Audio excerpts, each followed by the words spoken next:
Assalamualaikum. Selamat malam. Assalamualaikum. Assalamualaikum semua. Siapa yang dah join ni? Okey, kita tunggu jap. Seminit. Oh, tak sampai 5 minit. Okey. Okay, tunggu dulu kan. Kita share dulu kan.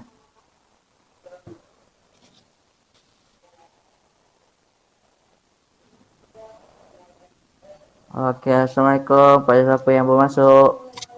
Kita tunggu dulu dalam seminit untuk beri laluan kepada yang lain.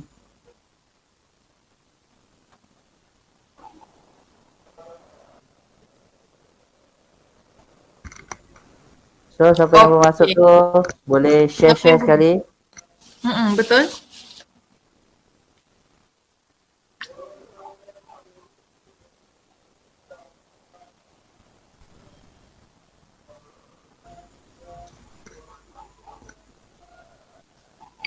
Okey, Assalamualaikum dan selamat malam semua.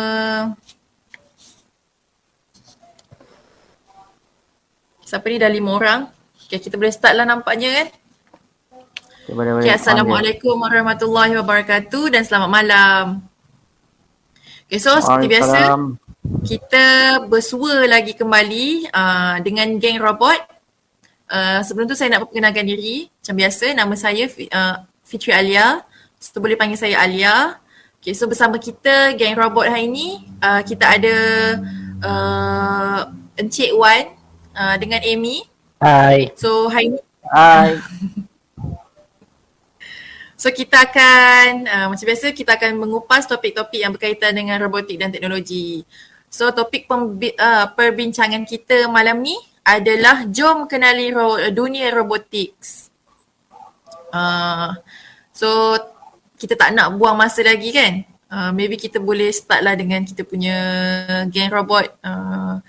Wan, cuba Wan kupas sikit apa benda robot ni sebenarnya kalau kita cakap pasal robotik lah. Okay, Assalamualaikum warahmatullahi wabarakatuh. Okay, selamat datang ke live hashtag Geng Robot episod 2. Okay, hari ni kita nak bincang sikit lah, nak santai-santai sembang mengenai robotik. Apa itu robot? So, untuk orang kebanyakan lah, orang biasa kan. Cuba kita tanya Alia dulu. Alia, apa masuk robot? Maksudnya, bila dikatakan robot tu, apa yang terlintas di fikiran? Robot. Kalau saya lah dulu pasal robot, saya terfikir satu cerita-cerita kartun. Yang kedua, Terminator. Apa yang ada dekat TV lah yang kita selalu tengok tu lah. Ya, itu robot bagi definisi saya lah sebelum saya kenal apa tu robot sebenarnya. Dia ada mata, dia macam kita. Dia boleh bergerak, kadang-kadang ada tangan, dia buat daripada besi. Itu definisi robot bagi saya lah sebelum saya tahu apa tu sebenarnya robot. So sebenarnya apa robot tu, Wan? Alright, robot ni banyak definisi dia, tapi boleh saya simpulkan lah. Robot ni satu mesin. Mesin tahu mesin? Macam mesin jahit, mesin basuh. Tapi nak kata mesin basuh kat rumah tu robot ke? Okay, kita mengupas sikit lah. Ini saya sembang-sembang je. Okay, nak kata robot ni adalah satu mesin yang kompleks. Maksudnya dia ada lebih dari satu fungsi. Contohlah robot vacuum. Pernah nampak robot vacuum yang kat rumah yang bulat tu? So dia akan pergi jalan dan dia akan sedut. So dia ada dua function. Satu dia pergi jalan, satu lagi dia menyedut habuk. Itu robot vacuum. Berbeza dengan vacuum yang kita guna selalu, yang kita lah yang vacuum handheld ke ataupun vacuum yang dekat rumah yang selalu kita guna, itu vacuum, bukan robot vacuum. So boleh dapat tak? Okay, robot ni dia adalah satu mesin yang kompleks. Bagaimana kompleks tu dia bergantung kepada dia punya dia punya fungsi lah. Right, kenapa kita buat robot ni?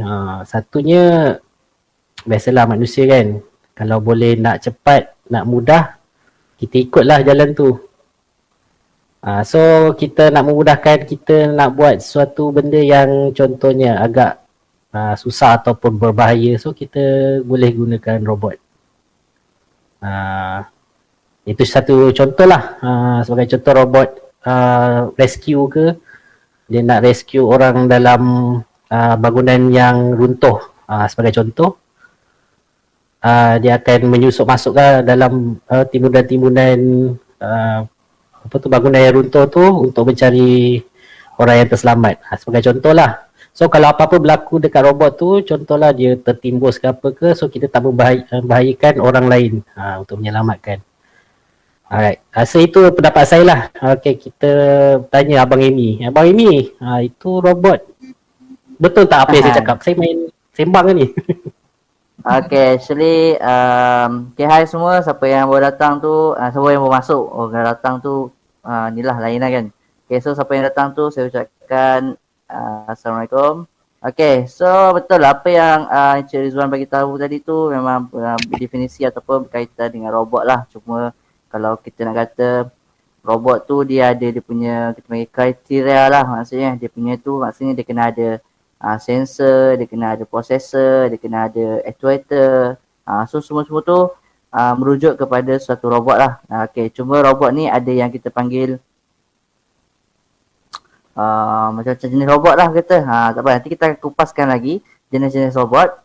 Tapi apa yang Cik Zuan bagi tahu tu memang betul. Apa yang kita nampak satu benda yang kata yang bergerak secara kompleks dan automation ke, so itu dikira macam robot juga.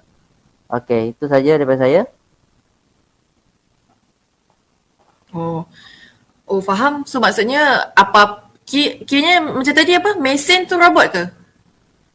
So bukan tak semestinya mesin tu robot, betul tak? Tak, betul. Mesin adalah mesin, robot pun mesin, tapi robot adalah mesin yang kompleks. Dia ada lebih daripada satu function. So apa yang perlu ada kat dalam satu robot? So contoh maksudnya macam ciri-ciri dia yang kena ada, macam program ke, benda ke? Apa yang ada dalam suatu robot? Okey. Kita boleh bahagikan kepada 3 komponen utama. Satu, dia kena adalah penderia, iaitu sensor lah. Nanti kita akan tunjukkan macam mana sensor tu berfungsi. Satu lagi, kita perlukan penggerak ataupun actuator.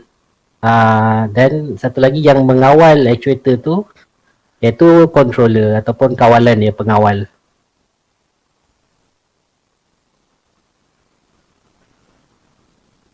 So untuk sensor, kita boleh analogikan lah macam ni. Badan kita ada panca indera, mata untuk melihat, kita ada telinga untuk mendengar, kita ada kulit untuk merasa. Tu kita punya sensor lah. Kita punya sensor. Dan kita punya penggerak, sebagai contoh tangan, kita boleh gerakkan tangan, kita boleh gerakkan kaki, kita boleh gerakkan kepala. Itu penggerak. Dan kita punya pengawal adalah otak.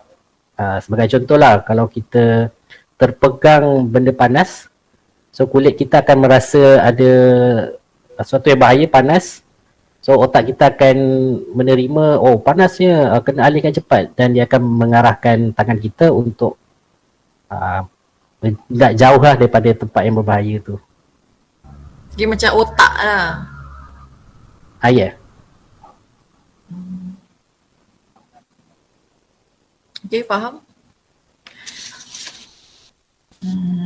So Amy lah kan, kita nak tanya Amy, okay, macam expert lah kan Amy ni dalam robotik ni. So maybe Amy boleh share sikit apa jenis-jenis robot yang ada dekat dunia ni. Dunia macam luas sangat tu lah. Tapi tak apalah kan. Okay, terima kasih Alia. Actually betul ya, dalam dunia kita ni memang luas dan memang kita kata banyak jenis-jenis yang kita akan jumpa lah. Okay, saya akan share screen. Sekejap ya, saya tunjuk sekejap.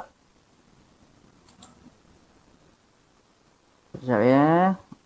Kita punya slide. Okay, saya share screen. Okay, nampak? Okay, Nampak. nampak Okay, so ini adalah jenis-jenis robot yang ada ataupun jenis-jenis robot yang kita biasa jumpa dalam kehidupan seharian kita. Okay, contohlah yang pertama sekali kita ambil seperti robot mobile. Okay, so kategori jenis dia adalah robot mobile. Dan fungsi-fungsi dia maksudnya dia depend pada penggunaan lah. Maksudnya contoh kita yang macam Encik Ridwan bagi tahu tadi, robot vacuum. Okay, so robot vacuum tu adalah actually dia adalah kategori ataupun jenis robot mobile. Dia bukan robot yang kita panggil robot humanoid ke apa benda tu. So dia adalah robot mobile yang menggunakan tayar untuk bergerak. Okay, so sama jugalah macam kami Thinkerspace sedang mengeluarkan robot-robot kit untuk pembelajaran. Okay, itu dikategorikan sebagai robot mobile. Okay, jelas ya?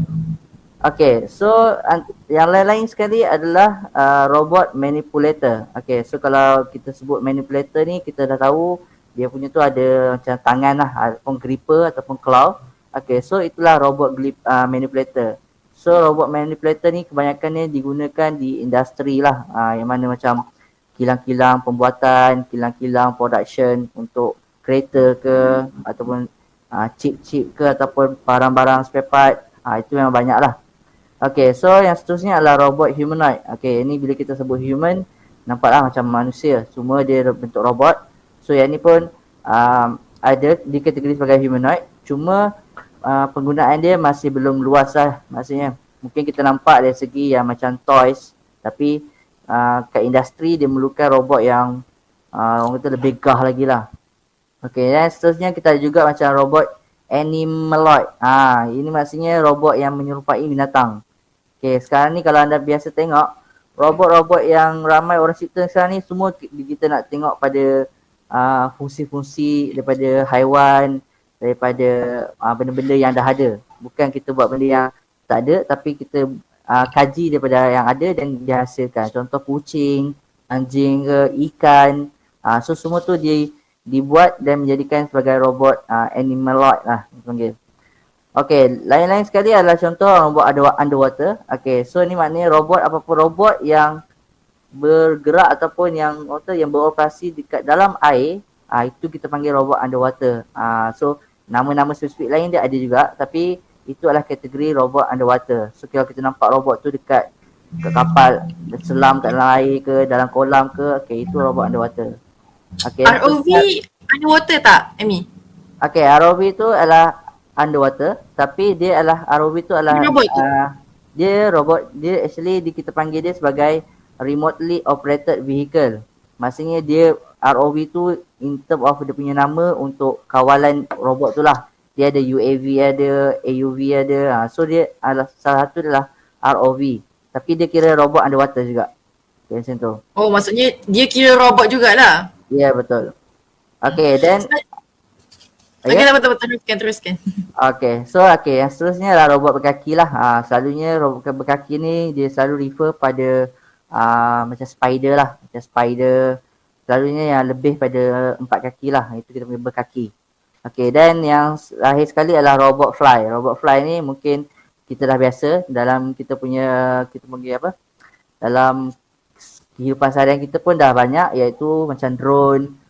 So sekarang ni memang drone memang dah sangat luas, yang memang dah masuk dalam kita punya environment lah kan. Okay, so itulah robot, kita panggil robot fly. Yang mana terbang dekat udara, kita panggil robot fly. Okay, itu saja saya rasa untuk screen ataupun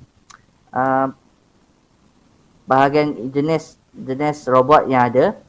Okay, cuma anda perlu tahu pentingnya sebenarnya tujuan robot ni direka ataupun sebab apa kita buat, bukan kita lah, maksudnya robot tu dihasilkan. Okay, dihasilkan ataupun direka ataupun dibuat lah. Okay, so salah satunya yang kita kurang kata benda tu ialah memudahkan tenaga pekerja lah. Maksudnya sama ada dia kerja manusia. Kerja-kerja manusia ataupun dia nak menggantikan tenaga kerja. So benda tu dia adalah pro and con jugalah. Okay, dan juga ialah meningkatkan productivity dan juga dia punya efficiency dia lah. Maksudnya dia punya pengeluaran suatu benda tu akan menggunakan robot untuk menghasilkan satu output yang konsisten lah. Okay. So penggunaan robot dalam industri ni memang sangat banyak dan dia bukan terhad pada industri saja tapi dia juga kepada pendidikan. Contoh macam kit-kit lah pembelajaran semua tu pun kepada pendidikan, perubatan, pembangunan, perkhidmatan dan pengangkutan semua tu ada juga bagian robot-robot yang berkaitan lah. Okay, so itulah apa yang berkenaan dengan robot dan juga bidang-bidang ataupun skop-skop yang robot tu ada dalam kehidupan seharian kita. Okay, so itulah saya boleh kata. Okay, saya lepas balik pada Cik Alia, Puan Alia. Betul? Begitu detail apa yang Amy sampaikan. Apa jenis-jenis robot, macam mana fungsi-fungsi dan apa kelebihan-kelebihan robot yang ada, yang sepatutnya ada, betul tak? So kita berbalik kepada berbalik kepada sensor tadilah kan. Ada yang nak tahu lagi detail pasal sensor dengan controller. Maybe Encik Rizwan boleh detail tambah lagi sikit je pasal controller dengan sensor tu. Okey, terima kasih Alia. Okey. Untuk sensor, okey, dalam kita dah buat analogi sebagai manusia kan. Okey, sekarang saya nak share sikit lah sensor yang terdapat dekat dunia ni. Okey, sebagai contoh kita ada sensor jarak ataupun sensor orang kata infrared. So infrared ni akan tahu dia punya tahap reflect daripada infrared send tu dan receive. So dia boleh tahulah jarak, macam mana robot tu boleh tahu jarak dan mungkin guna infrared sensor. Ataupun dia gunakan ultrasonic sensor, sama prinsipnya, dia menggunakan gelombang. So gelombang ni dia akan pancar dan objek akan dipantulkan balik, so dia akan tahu berapa jarak dia. Dan kita ada sensor cahaya, beaker cahaya, so dia tahu berapa banyak cahaya yang masuk dalam satu robot tu. Dan kita ada kamera dan macam-macam lagi lah. Sebagai contoh, kita boleh letak satu kamera depan robot, dia boleh tahu kenal, oh orang ni kawan, orang ni lawan. Apa dia punya kebaikan dia tu? Maksudnya kenapa kena ada sensor tu? Okey, sensor ni satunya sebagai alat keselamatan lah. Sebagai contoh, kalau kita ada robot yang mengawal, contoh robot AGV lah sebagai contoh paling senang, atau automated guided vehicle dekat kilang yang dia daripada point A ke point B, dia akan hantar barang lah yang berat, contoh 1 tan. So kalau nak orang pikul agak berat lah, so dia gunakan robot daripada point A ke point B. Okey, sepanjang jalan tu dia ada sensor ultrasonic ataupun sensor infrared ataupun sensor proximity lah. Dan jika ada macam pekerja kilang tu terlintas ke di depannya, so robot tu boleh tahu dan automatic stop. So dia tak akanlah berlanggar dengan pekerja tu. So dari situ, dari segi keselamatan, kita perlukanlah sensor. So input daripada sensor tu akan dihantar terus ke controller dan which is macam otak, betul tak? Betul. Tapi macam mana kita nak kawal otak tu? Kita kawal otak robot tu dengan menggunakan apa? Sebab ada satu soalan ni lah. Dia cakap, macam mana kita kawal otak robot tu? Okey, controller dekat dunia ni pun ada banyak. Saya tak listkan lagi. Okey, bagi contohlah, untuk industri selalunya dia menggunakan PLC. PLC tu Programmable Logic Controller. So dia agak tahan robust. So daripada situ dia akan programkan menggunakan bahasa pengatur caraan lah. So bahasa pengatur caraan ni lah yang akan memprogramkan satu-satu controller tu. Sebagai contoh lah, kita ada kit robotik kan. So kit robotik kita menggunakan Arduino. So Arduino dia menggunakan programming C, C++ ataupun menggunakan code block. Boleh memprogramkan robot tu. Okay, macam kita berbahasa dekat robot tapi dengan bahasa robot. Betul tak? Ya, betul. Bahasa robot lah, C+ tu. Kan saya sebelum ni pernah juga dengar ada programming komputer, programming sistem komputer, sama ke? Programming dekat sistem komputer dengan sistem robot? Okay, untuk dari segi programming pula, okay, kita boleh analogi macam ni lah. Okay, orang Malaysia cakap bahasa Melayu, contoh orang US cakap bahasa Inggeris. So, tapi dari segi pemahaman kita, contohlah saya makan nasi, orang Inggeris kata I eat rice. Contoh. Tapi dia punya penggunaan dia sama. Maksudnya dia nak makan nasi. Contohlah macam tu. Analogi je lah. So, sama juga programming. Untuk programming seperti robot, dia ada macam-macam jenis programming. Contoh yang saya cakap tadi, C++ lah. Ada lagi programming, contohlah untuk IT pula, dia ada programming, contoh HTML. Dia lain, bahasanya lain, tapi konsepnya sama. Maksudnya konsepnya untuk mengarahkan sesuatu objek ataupun mengarahkan suatu controller tu untuk buat something lah. Dia punya bahasanya mungkin lain, tapi dia punya tata cara bahasanya sama. Boleh faham tak? Contoh macam, okay, robot gerak ke depan dengan kelajuan 50%. Tapi dalam bentuk C++ mungkin dia punya jawapannya mungkin lain. Tapi dalam bentuk contoh ada language, contoh Java ke, mungkin dia punya language ni lain sikit tapi pemahamannya sama. Betul-betul. Saya sokong dengan jawapan tu sebab orang kata apa, macam kita nak belajar satu benda ataupun kita nak ceburi satu benda yang kita nampak benda tu lain lah. Contoh kita kata Java ke, web ke ataupun microcontroller. So dia ada dia punya language tersendiri lah yang sesuai untuk kita nak bagi dia proses ataupun nak bagi dia punya arahan. So maknanya kalau kita nak belajar kepada PLC, dia ada cara untuk kita nak buat dia punya arahan ataupun program dia. Kalau kita nak belajar kepada micro C, dia ada dia punya bahasa-bahasa dia. So memang tak rugilah siapa yang mempelajari ataupun yang minat dengan programming ni, memang saya kata dia punya dia punya spek ataupun in futures dia ada sangat meluas dan dia boleh belajar banyak-banyak benda lagi. So memang sangat berbaloi siapa yang belajar programming lah. Saya pun sekarang tengah nak cubalah masterkan diri tapi masih lagi melangkah lah. Sebab dunia programming tu sendiri luas, betul tak? Betul. So kalau dah ada yang berminat nak belajar programming, tapi kita nak belajar basic programming, so macam apa suggestion? Apa yang Cik Amy boleh suggestkan untuk start belajar basic program? Okay, robot, spesifik robot. So kepada siapa yang mungkin kata yang baru nak belajar ataupun nak mengenali ataupun asas programming, so dia perlu dapatkan kita panggil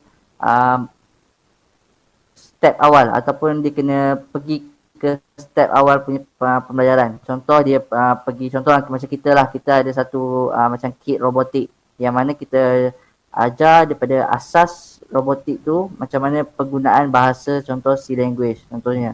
Okay, so daripada asas tu dia akan faham bagaimana satu bahasa yang kita ajar tu daripada peringkat awal sehingga ke atas level-level lain lah maksudnya. Tapi bila dia dah faham asas ataupun fundamental, lepas tu dia boleh pergi ke bahasa lain, bagi saya dia takkan rasa kekok lah. Macam dia tak ada rasa macam pelik betul lah soalan bahasa-bahasa ni kan. Tapi takkan rasa kekok sebab dia dah memahami asas-asas programming.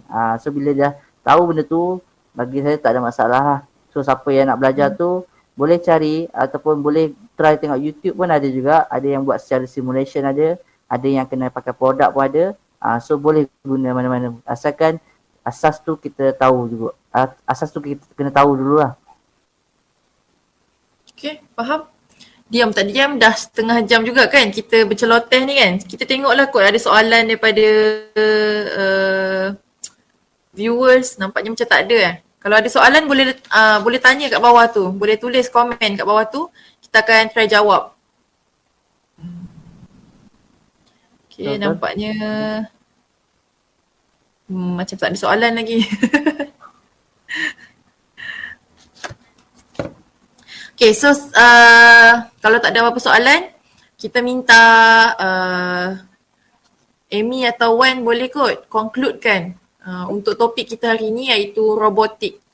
So macam mana kita nak siapa-siapa boleh concludekan Okay, maybe kita tanya Amy untuk concludekan Okay. hari ni video ni.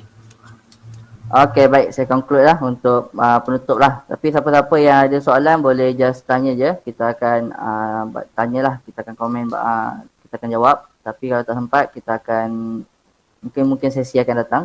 Okay, so kita boleh concludekan yang robotik ni penting juga.